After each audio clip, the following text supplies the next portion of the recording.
This is the time. This is the end of the year. This is the last video podcast of the year. And this time we're going to do it a little differently.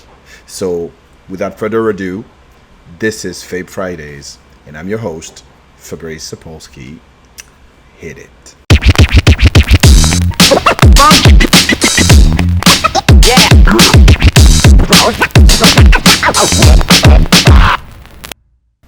All right.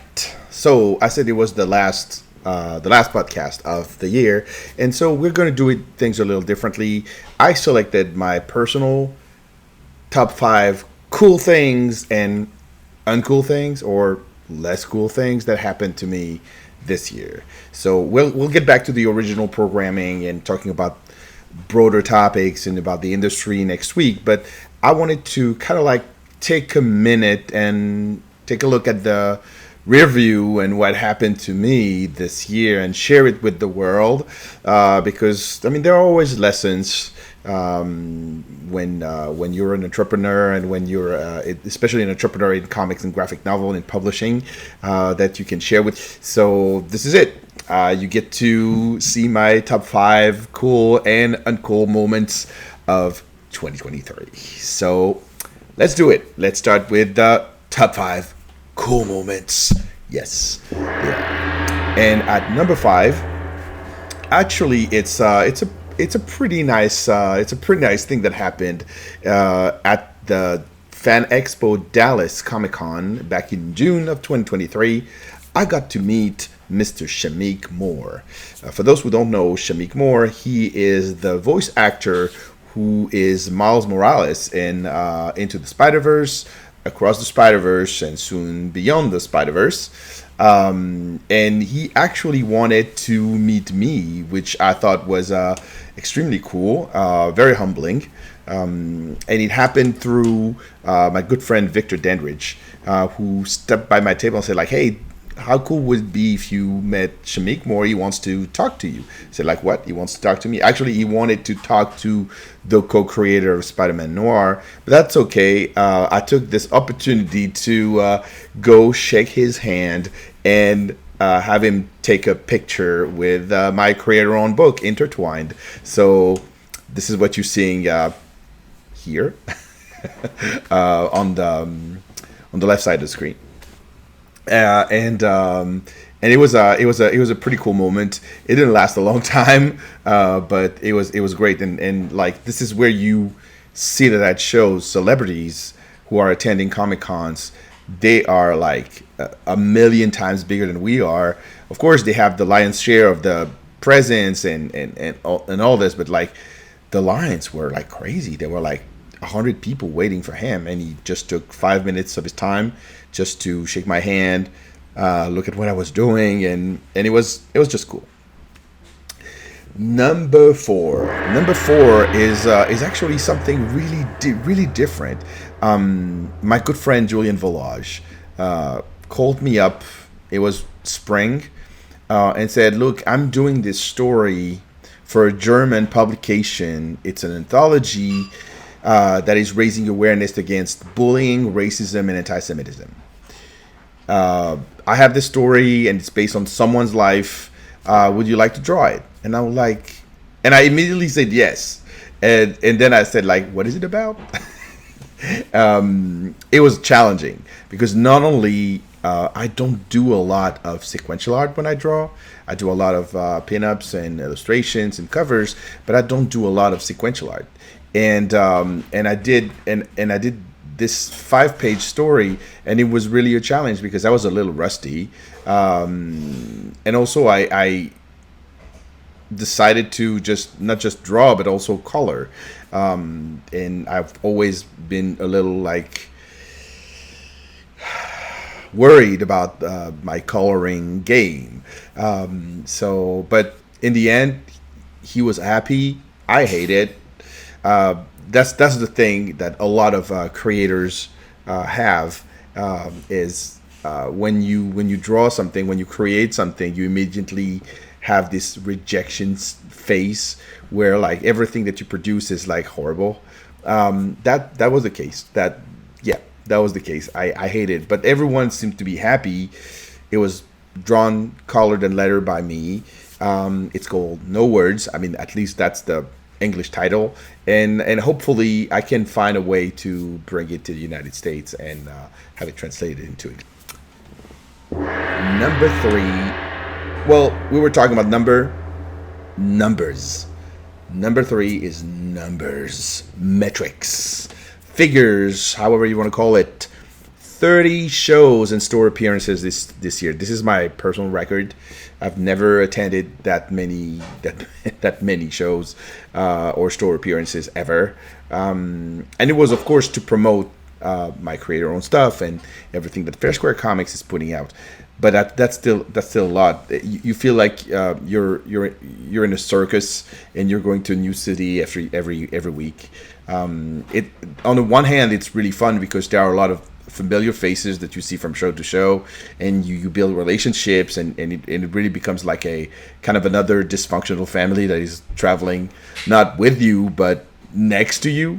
And on the other hand, it is really interesting to meet the people, to meet the audience, to meet fans, to meet people who have, for the most part, never heard of you or what you've been doing, or just heard about one thing and not the other ones.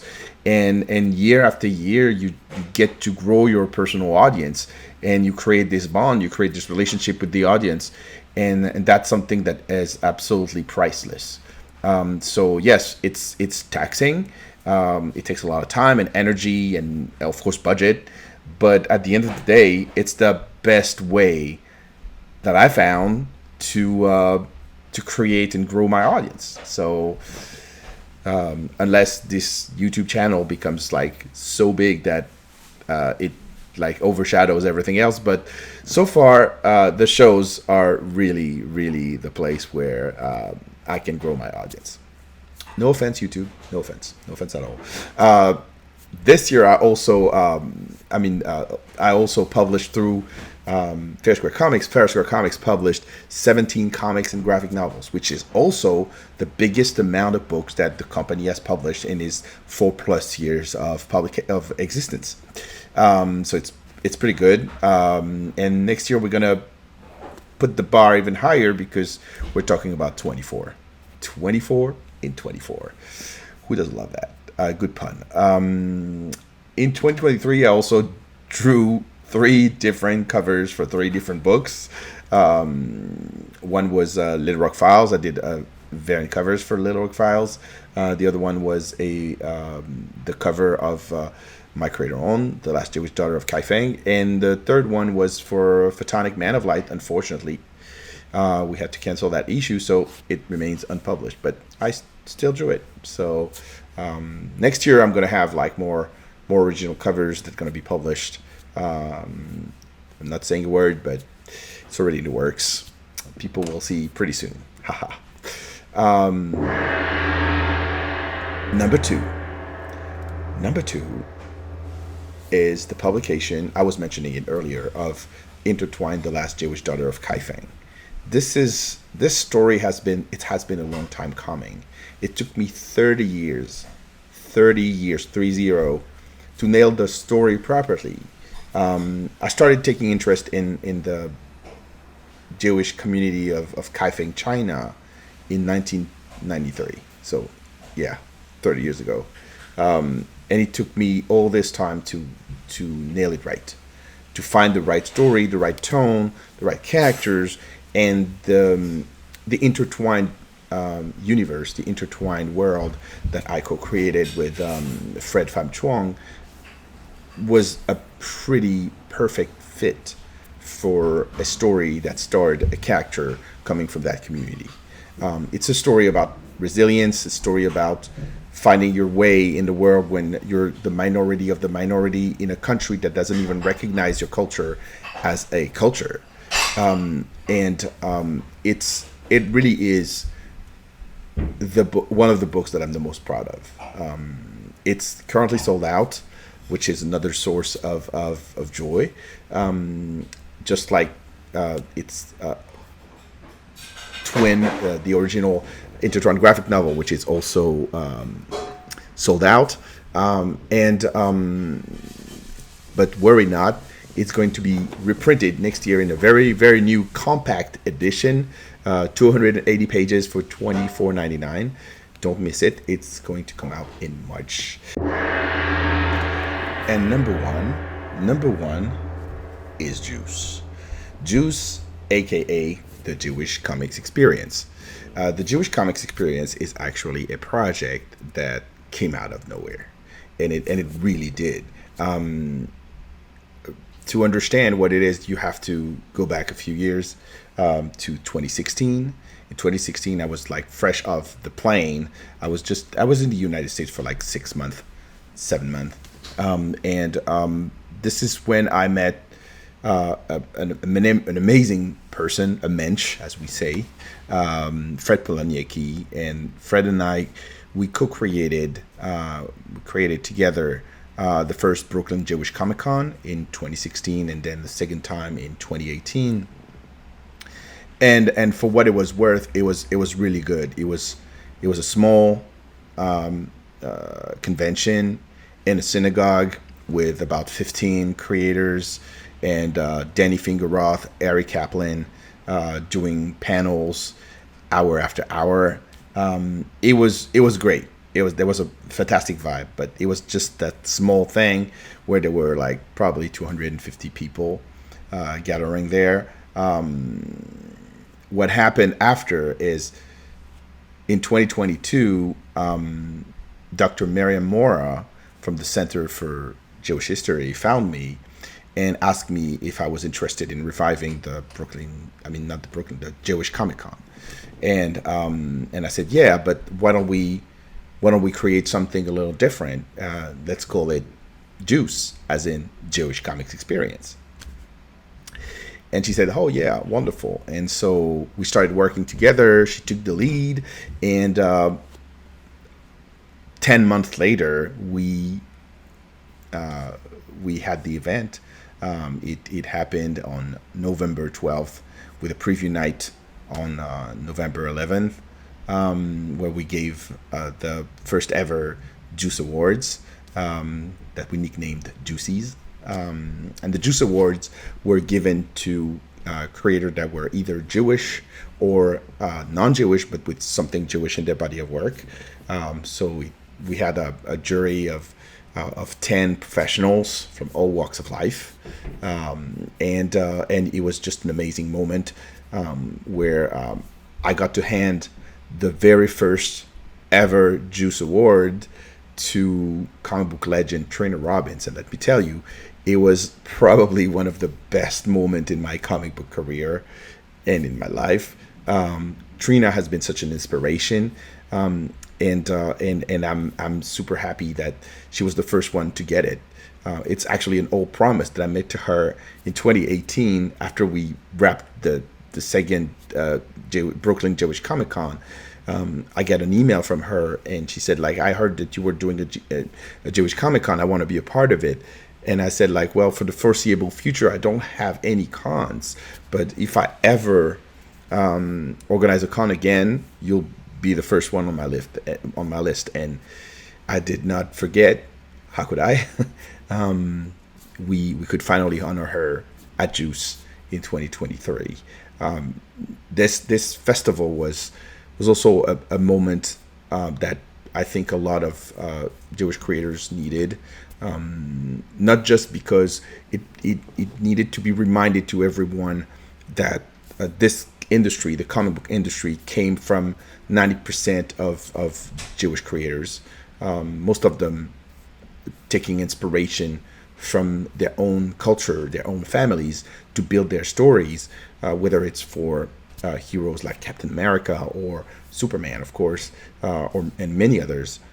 There are so many Jewish references that are running through the comics veins, and it was really high time to give back.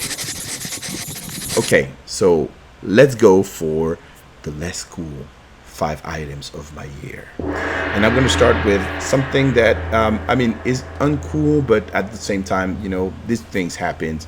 I had a cover that was rejected. I was asked last minute to draw a cover for my friend and former partner, Liz Ben Kimoun, for her book about superheroes and self-care and self-help. And I had like a lot of fun. It was like I created this character that was kind of a like superwoman type, and I was like, okay, this is colorful. Maybe it will work. The publisher hated it. It was canned. These things happen. That was number 5. Number 4, twice this year. Oh, and you're gonna love this. Twice this year, I was a guest at panels, at shows that were attended by no one, or almost no one. At C2E2, I was alongside Fred Van Lente and Zach Kaplan, and we were invited to this panel about having a property that was picked up by Hollywood or that was optioned by Hollywood, and how do we react as a comic book creator. There was one person in attendance, and well, we were professionals. We still did the panel for that one person. It was actually fun, but sometimes it's a little frustrating because you're taking an hour of your time off your table to go and attend a panel, hoping that you can talk about your work, about your passion, about the industry, about everything, and no one shows up. And there's always a lot of factors for that.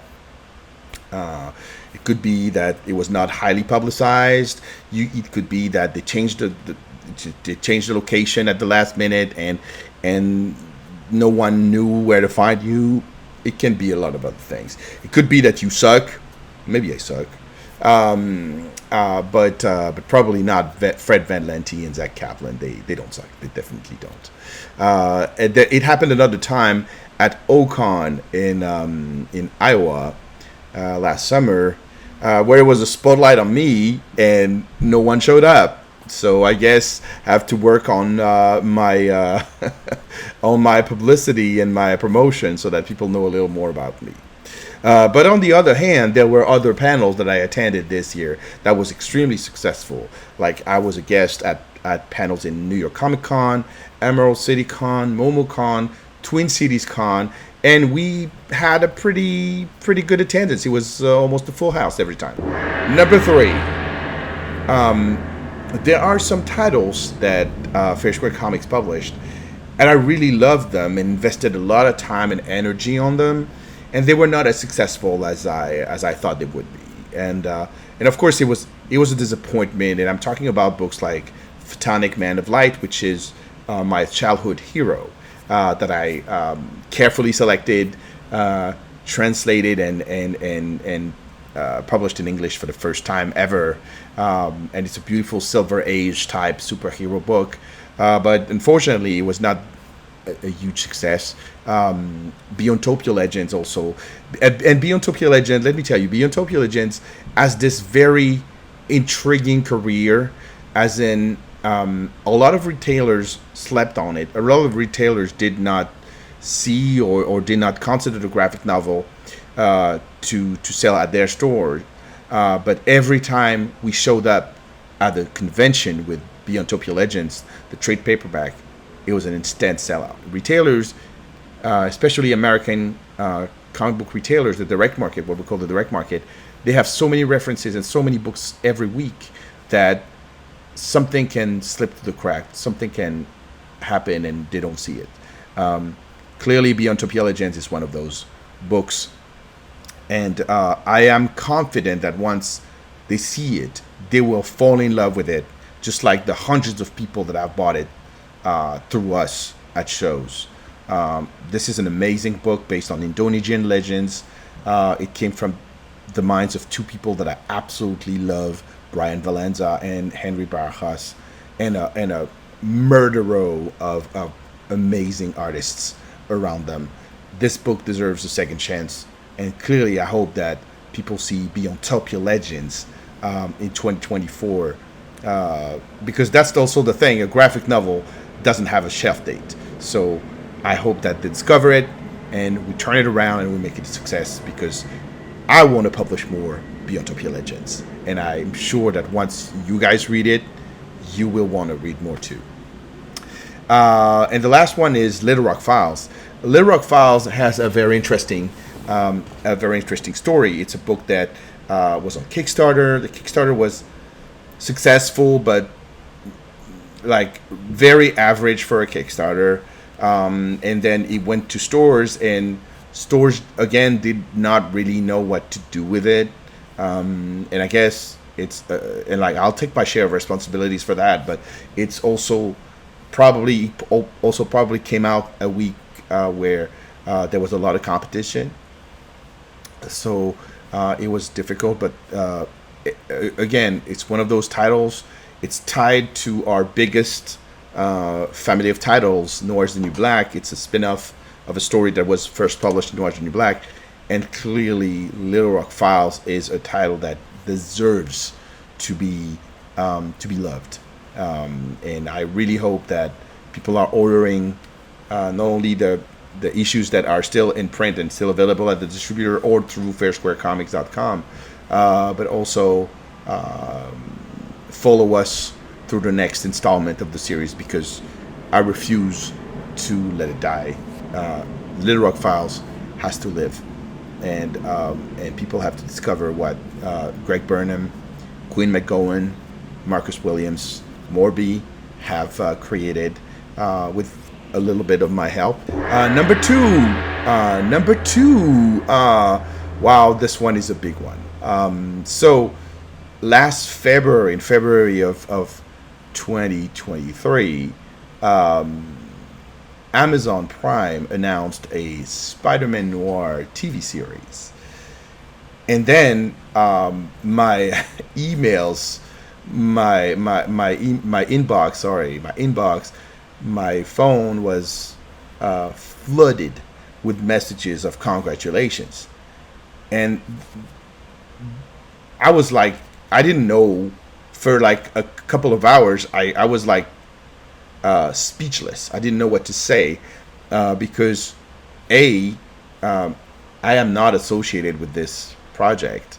No one called me or got in touch with me to get involved with it. So I'm not involved with it. And I'm not getting anything from it. So I had to record a video that is still available on the internets, where I explain where I'm coming from and what it is to work for a big company like Marvel Disney, and that when you're working on a character that you don't own, a lot of stuff happens. You're not involved, and that's fine. That's how it is. And yes, I've been trying to say it like as many times in a positive way as I could in the past 4 years since Into the Spider-Verse came out, but neither me or Dave Hine or Carmine DiGiandomenico or anyone else who has been associated with this series, the Spider-Man Noir comic book series, has been involved with any of the other projects. So it is Marvel's IP, their responsibility, and it's annoying for me because I keep going to places and people like expect me to be extremely enthusiastic about it. But you know, how can I rejoice for something that I'm not involved with? I mean, I don't even know what it's going to look like, what it's going to be. I know that it is in pre-production right now because I heard just like everybody else that was the case. But it's not really at this point. I can't give it any thought. Yeah, I can't give any space to a project that not only I'm not involved with, I'm not compensated for, and I wish them the best. Like I hope it's good. I hope it does justice to the character that Dave and I created. Even though I'm sure they probably will add their own take on it, but yeah, it's a little annoying to have to talk about this again. And so for me, it was like one of the last cool things that happened in 2023. And unfortunately, I'm sure that as we get closer to the release of that series, I will still have people calling me and congratulate me for something that I didn't do or that I have no control over. But hey, if you know someone, tell them.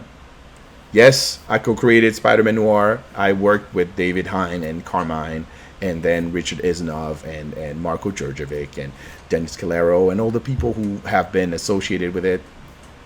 But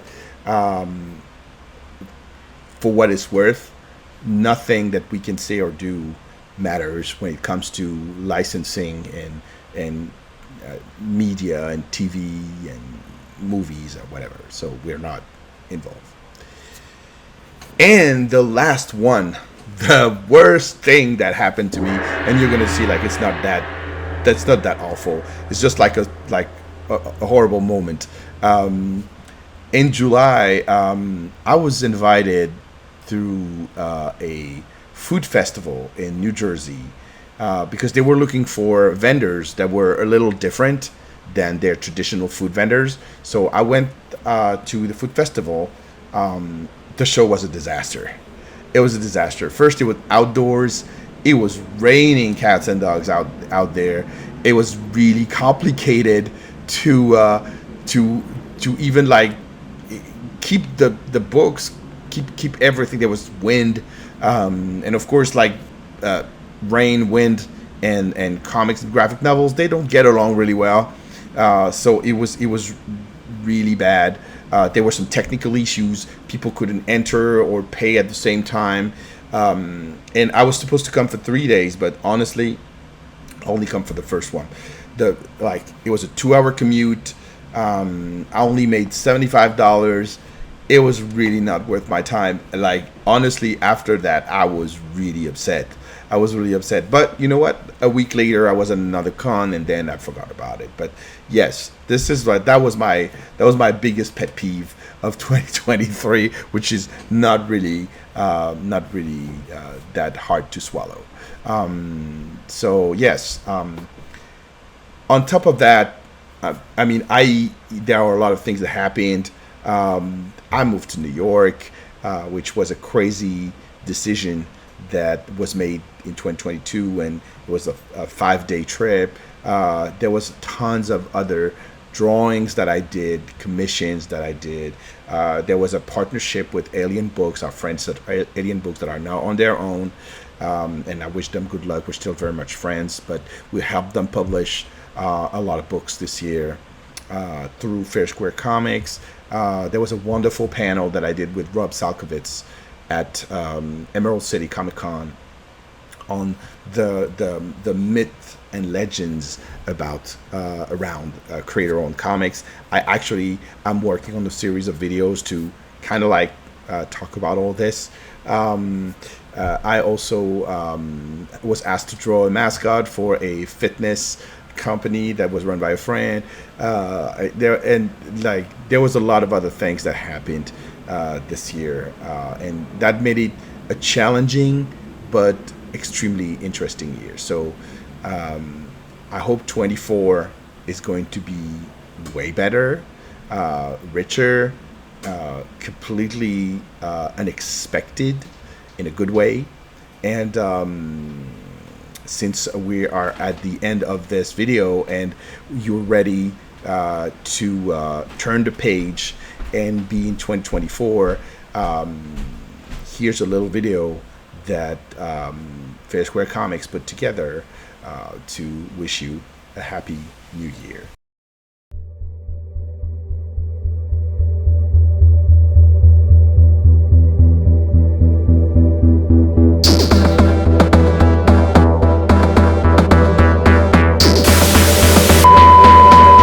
This is an interruption.